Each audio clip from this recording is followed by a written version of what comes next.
Okay, one of the most controversial things you write in your book is that our commander-in-chief is hell-bent on seeing America fail. Now, how does this affect Obama's worldview and his handling, or not, as some feel, of the situation going on in Egypt right now, the turmoil? Well, first of all, I want to be careful here. I'm not saying that Obama hates America or is anti-American. The point I'm trying to make is that because of his anti-colonial ideology, he sees America as the rogue elephant that is dominating and stampeding around the world.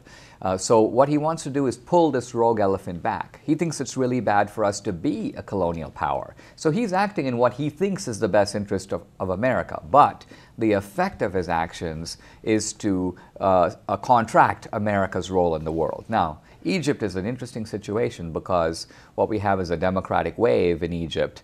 In some ways, it seems to be what America's always wanted, right? We stand for democracy. We want to plant the democratic flag.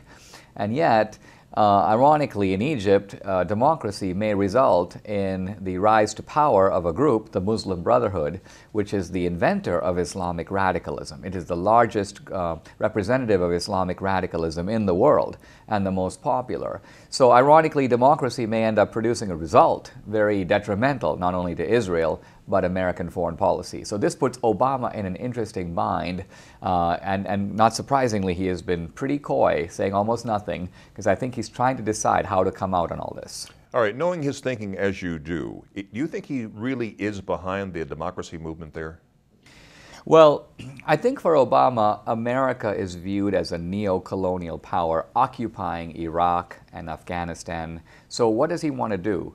From his point of view, he sees the Muslims who are fighting against America as, in a sense, freedom fighters.